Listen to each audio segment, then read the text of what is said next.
से what makes India a federal country, वो कौन सी चीजें हैं जो भारत को एक फेडरल कंट्री बनाती है। क्योंकि ऑन द पेपर कॉन्स्टिट्यूशन में ये लिख तो दिया गया कि there will be 2 constituent units in the country, one at the central level and second at the state level, लेकिन वो प्रैक्टिस में है या नहीं है ये कैसे पता चलेगा। तो इसके लिए हमें जाना पड़ेगा 1947 में, जब देश आजाद हुआ। तो उस समय में हमें जो आज़ादी मिली है, दैट पार्टीशन वाज ब्लडी, खून से हमें आज़ादी मिली है, क्योंकि our nation was divided in 2 part. Pakistan was made and India became an independent state. तो उस समय में भारत की स्थिति बहुत ही खराब थी। इसलिए खराब थी कि एक तो अंग्रेज से करीब 200 सालों के बाद आज़ादी मिली थी, और उसमें भी on the name of religion India was divided in 2 part. और भारत के अंदर में इतना रीजनल डाइवर्सिटी है, डिफरेंट काइंड ऑफ लैंग्वेज है, different kinds of religious people है, डिफरेंट काइंड ऑफ रीजन है, ज्योग्राफिकल एरिया है।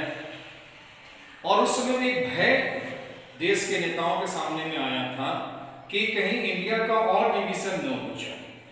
इसलिए उन लोगों के सामने में जो फर्स्ट चैलेंज था वो ये था कि how to keep intact the country, कि देश को हम कैसे एक बना करके रखें। अब आप लोगों ने ये देखा कि बेल्जियम और श्रीलंका जैसा भी जो छोटा देश है, वहां भी फेडरलिज्म की बात आ रही है।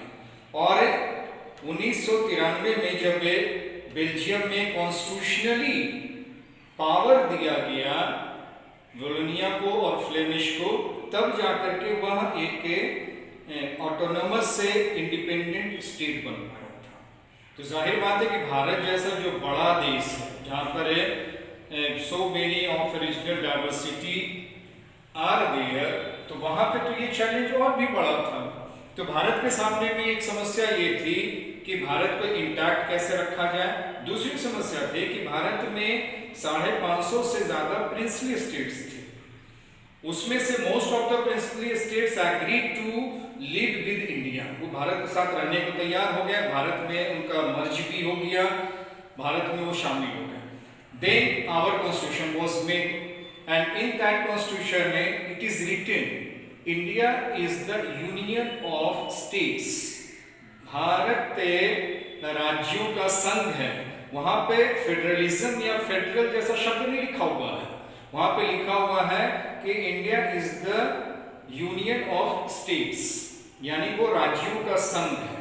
अब जिस समय में आजादी मिली थी और उसके बाद जब हमारा संविधान बनकर के तैयार हुआ और 26 जनवरी 1950 को जब ये इम्प्लीमेंट हुआ, तो उस दिन हमारे संविधान में 2 tier ऑफ गवर्नमेंट था, one at the central level and second at the state level. 2 स्तर की सरकार थी।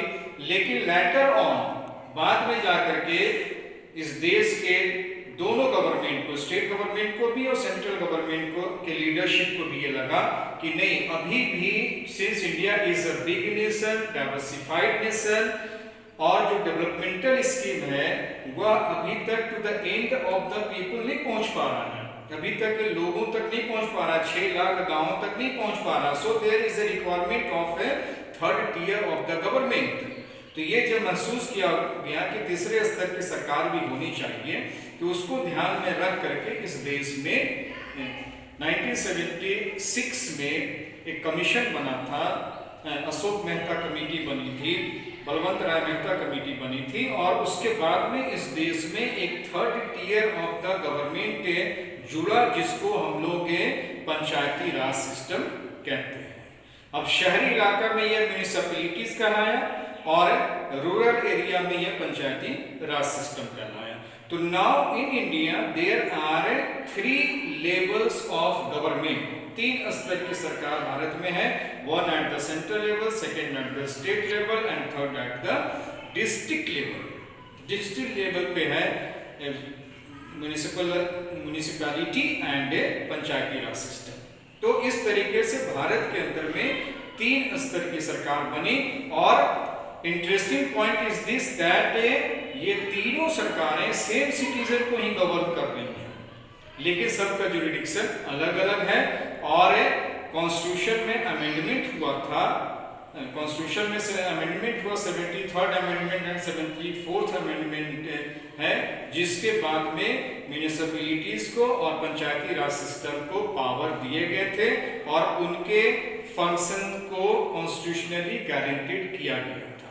ठीक, अब पावर डिस्ट्रीब्यूशन की बात आई कि कैसे पावर का डिस्ट्रीब्यूशन होगा, केंद्र सरकार और राज्य सरकार के बीच में झगड़ा ना हो, डिस्प्यूट ना अराइज करे उनके पावर को लेकर, उनके फंक्शन को लेकर, उनके जुरिडिक्शन को लेकर के। इसलिए कॉन्स्टिट्यूशन मेकर्स ने at the time of making of the constitution they clearly divided the powers of both the government.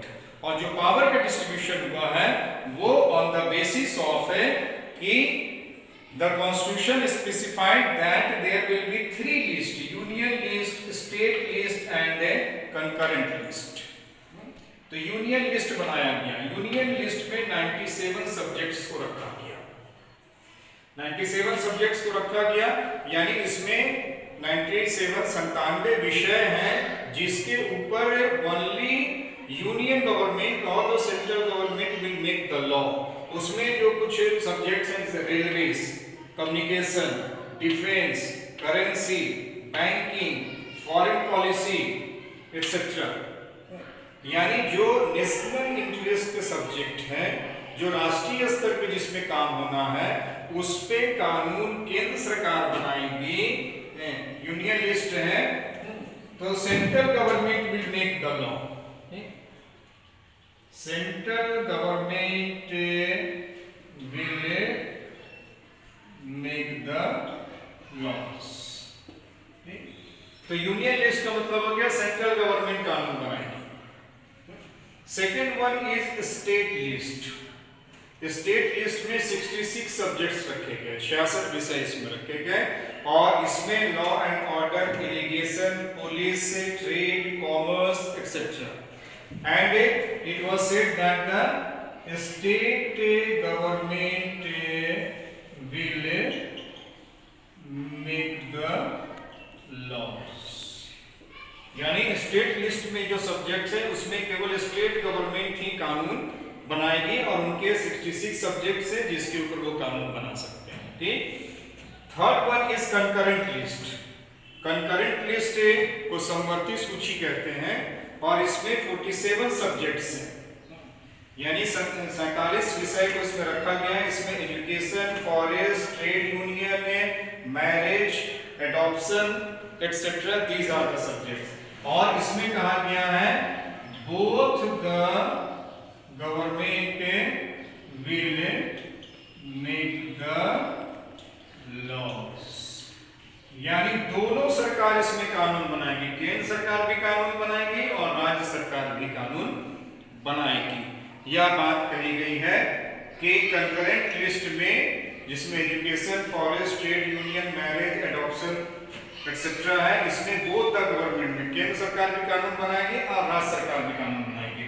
लेकिन अब यहाँ पर ये बात भी थी कि if the central government and the state government, both the government will make the law, and if there is any dispute in that condition, which law will prevail? यदि दोनों के बीच में क्लैश होता है, सेंट्रल और स्टेट के law के बीच में अगर क्लैश होता है, तो वैसी स्थिति में कौन सरकार का बनाया गया कानून लागू होगा, स्टेट का या सेंट्रल का?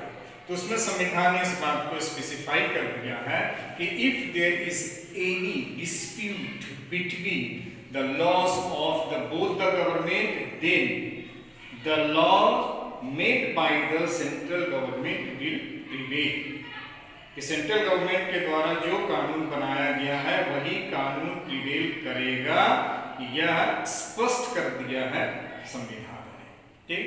एंड इसके बाद में एक और पॉइंट है, वो पॉइंट है कि उस समय में कॉन्स्टिट्यूशन मेकर्स के सामने में जितने सब्जेक्ट्स आए हैं, 97 सब्जेक्ट यूनियन लिस्ट में, 66 सब्जेक्ट्स स्टेट लिस्ट में, 47 सब्जेक्ट्स कंकरेंट लिस्ट में, लेकिन उनको यह बात भी पता थी कि भविष्य में जा करके हमें और भी कानून की जरूरत पड़ेगी, क्योंकि समय के साथ में there will be more complex, there will be more problems in future then to whom, यानी किस सरकार को हमें ये पावर देना चाहिए जो कि वो कानून बनाए। तो उन्हें पावर को कहा गया रेसिड्यूरी पावर्स।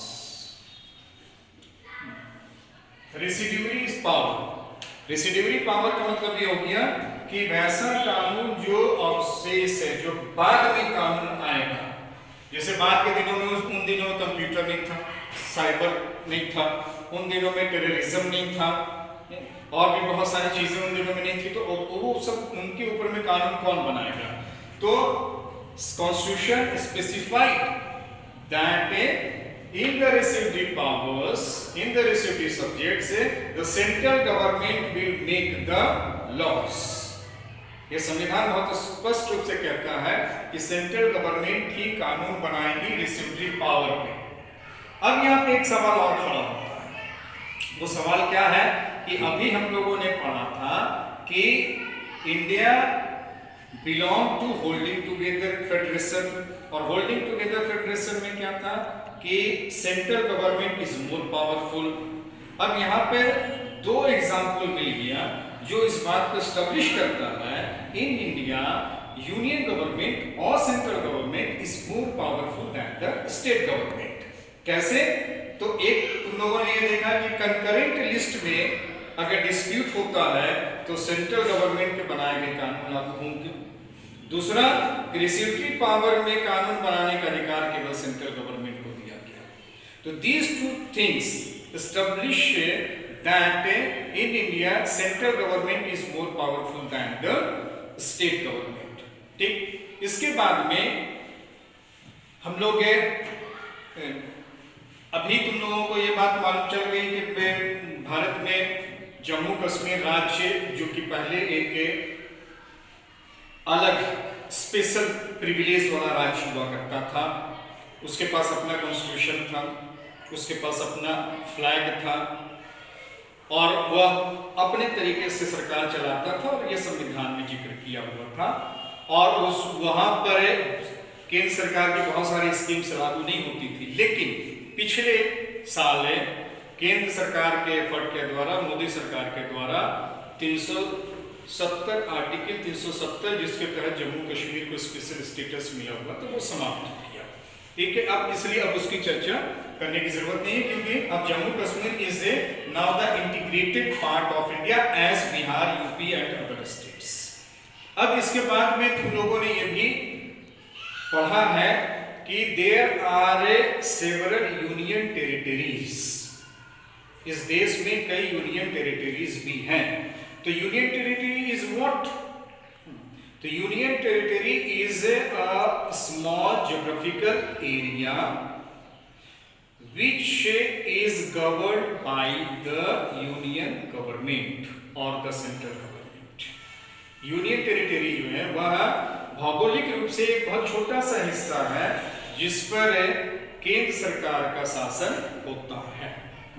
अब यूनियन टेरिटरी क्यों बना? अब उसके पीछे कई कारण हैं, जैसे कि चंडीगढ़ को ले लो, चंडीगढ़ एक यूनियन टेरिटरी है। अब उसके पीछे में क्या हुआ कि पंजाब और हरियाणा राज्य के बीच में डिस्प्यूट हो गया कि चंडीगढ़ को हम रखेंगे तो हम रखेंगे। तो इट वाज डिसाइडेड कि चंडीगढ़ को हम यूनियन टेरिटरी रहने देते हैं, यानी केंद्र सरकार उसके ऊपर अपनी निगरानी रखेगी। उसी तरीके से पुडुचेरी है, दमन दीव है, चाहे दादर एंड नागर हवेली है, they are very small areas, बहुत छोटे हिस्से हैं वो। तो वहां पर एक स्टेट गवर्नमेंट का एस्टेब्लिशमेंट नहीं हो सकता है, वहां पर एक राज्य सरकार स्थापित नहीं की जा सकती है, क्योंकि पॉपुलेशन भी वहां की ज्यादा नहीं है। सो इट वाज डिसाइडेड कि they will remain as the part of the union government, that is why it is known as union territory. और यूनियन टेरिटरीज के जो लॉज होते हैं उनका लॉज पार्लियामेंट में पास होता है, यानी यूनियन टेरिटरीज के ऊपर जितने भी कानून बनते हैं, जो एडमिनिस्ट्रेशन चलता है, वो कानून बनता है पार्लियामेंट में और एडमिनिस्ट्रेशन चलता है सेंट्रल गवर्नमेंट का। ठीक, तो ये यूनियन टेरिटरी एक हिस्सा है। तो इस तरीके से इंडिया में स्टेट्स हैं एंड यूनियन टेरिटरी है। नेशनल लेवल पे सेंट्रल गवर्नमेंट है यानी यूनियन गवर्नमेंट।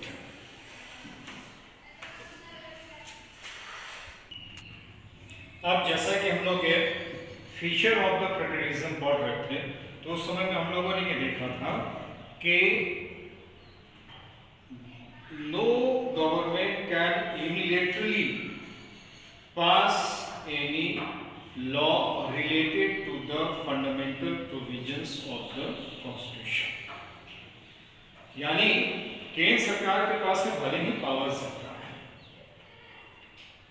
भारत में होल्डिंग टुगेदर फेडरेशन है, लेकिन इसके बावजूद यदि केंद्र सरकार भी चाहे कि वह basic structure of the constitution को चेंज कर ले या फंडामेंटल प्रोविजंस ऑफ कॉन्स्टिट्यूशन को चेंज कर ले, तो it is not possible.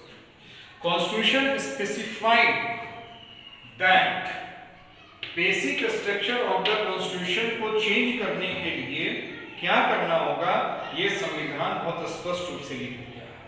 The parliament can not on its own change this arrangement. Any change to it has to be first passed by both the houses of Parliament with at least 2/3 majority. Then it has to be ratified by the legislatures of at least half of the total states।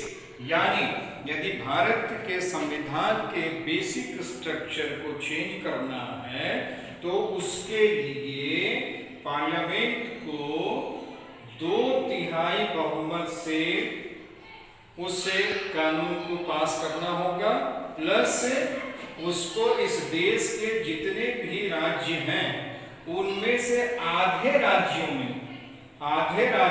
के विधानसभाओं से भी, वहां की विधायिका से भी उसको पास करवाना होगा। यानी देश के आधे राज्य और पार्लियामेंट दोनों अगर पास कर देता है उस कानून को, तब जाकर के संविधान के बेसिक स्ट्रक्चर में बदलाव आ सकता है। अदरवाइज यूनिलैटरली अगर कोई दोनों में से कोई सरकार चाहती है तो बेसिक स्ट्रक्चर में कोई बदलाव नहीं आएगा। यहां पर जुडिशरी, भारत में जुडिशरी भी एक इंपॉर्टेंट रोल प्ले करता है। Constitution says that the right to interpret the constitution is with the court। Supreme court को ये पावर दिया गया है, जिसको हम लोग अपेक्स कोर्ट भी कहते हैं। सुप्रीम कोर्ट को ये पावर दिया गया है कि वह संविधान को इंटरप्रेट करेगी। अब कभी कभी ऐसा सिचुएशन आता है देश में जिसको कि कॉन्स्टिट्यूशन मेकर ने समझा था, उन्होंने इस प्रोविजन को बनाया कि यदि केंद्र सरकार और राज्य सरकार के बीच में झगड़ा हो जाए, तो यदि दो राज्य सरकारों के बीच में झगड़ा हो जाए, तो अगर ऐसी स्थिति में डिस्प्यूट अराइज होता है तो who will solve these disputes. तो supreme court has been given the power to resolve such kind of dispute between the states और between the central government and the state government. तो ये supreme court एक umpire के रूप में role play करती है और उनके भी पावर, फंक्शन, जुरिडिक्शन को कॉन्स्टिट्यूशन में स्पेसिफाइड किया गया है। तो इस तरीके से भारत में जो फेडरलिज्म काम कर रहा है उसमें सेंट्रल गवर्नमेंट और स्टेट गवर्नमेंट दोनों को पावर दिया गया है, दोनों को कॉन्स्टिट्यूशनल सेफगार्ड दिया गया है, गारंटी किया गया है, दोनों को लेजिस्लेशन बनाने का, टैक्सेशन का और एडमिनिस्ट्रेशन चलाने के पावर्स दिए गए हैं। कॉन्स्टिट्यूशन गारंटेड पावर्स है, इसलिए दोनों के बीच में किसी तरीके का डिस्प्यूट न हो। तो this is the what makes India a federal country, यानी these are the three provisions, union list, state list and concurrent list। These three lists ensure that in India federal system is working independently, free and without interference of one and another government.